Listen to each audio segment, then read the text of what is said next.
Hi. Good evening all. Telugu స్టేట్‌లలో maximum Pavan Kalyan సారే target. వాళ్ళు ఫేమ్ అవ్వాలన్నా, వాళ్ళు టీవీల్లో కనిపించాలన్నా, వాళ్ళ వీడియోలు కొంచెం పాపులర్ అవ్వాలన్నా మాక్సిమం ప్రతి ఒక్కడు యూజ్ చేసే పేరేందంటే Pavan Kalyan. Either positive or negative. Maximum పాలిటిక్స్‌లో జగన్మోహన్ రెడ్డి టార్గెట్ మొత్తం పవన్ కళ్యాణ్ మీదే ఉంది.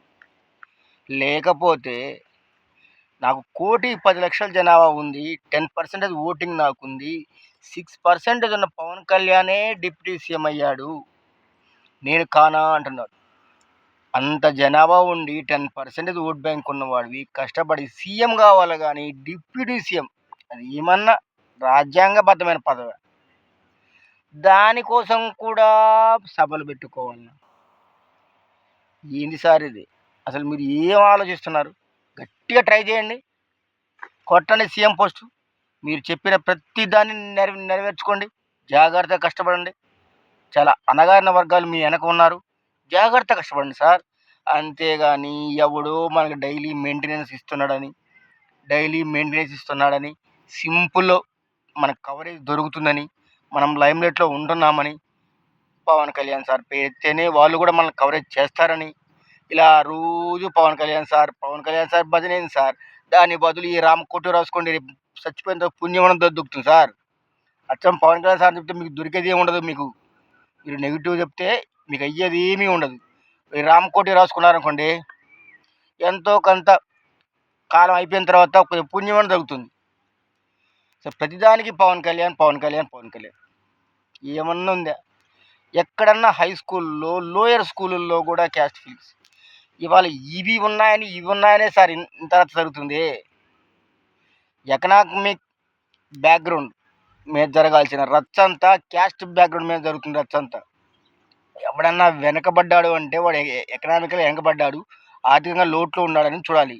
ఇలా క్యాస్ట్లో లోట్లో ఉంచి చూస్తున్న కారణం ఏంటంటే ఈ రచ్చే. ఎక్కడో అది ఇంతకుముందు జరగలేదంటలేదు, ఎక్కడో జరిగింది.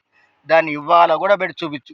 చిన్న స్కూల్స్లో వాడి పిల్లలు 18 ఏళ్ళ లోపు పిల్లలే మైనార్టీని అంటాం.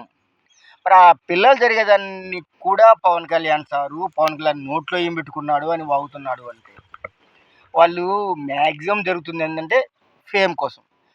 ఈ ఫేము వాళ్ళ పొట్టకూడు. మ్యాక్సిమం వాళ్ళ వెనక ఒక సన్నాసి ఉన్నాడు.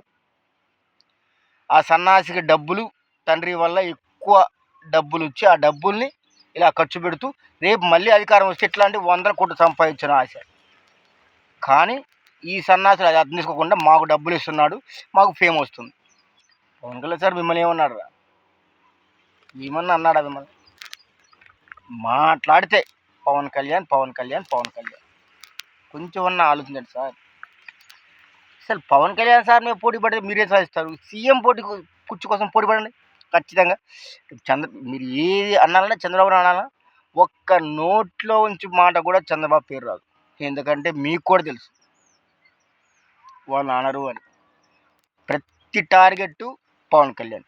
అది కూడా ఈ మధ్య మ్యాక్సిమం డైరెక్ట్ చెప్పేస్తున్నారు కాపులు అని.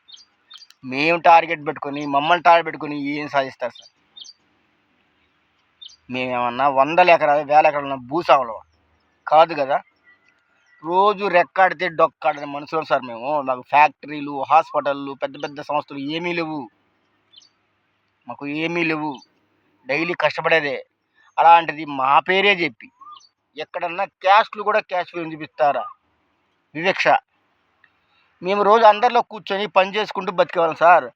అందరిలో కూర్చొని అయితే మీరు మాకు దూరం కూర్చోండి అనాలా వాళ్ళు ఎవరినో. కానీ మేము అలా కాదు కదా. ఆ మాట అంటానికన్నా మీకు బుద్ధి ఉండాలి. రోజు లేస్తే మా ఆడపడుతుంది కానీ మేము అందరిలో కూర్చొనే ఆనందించేది, అందరిలో కలిసే మేము పనికి పోయేది. అలాంటిది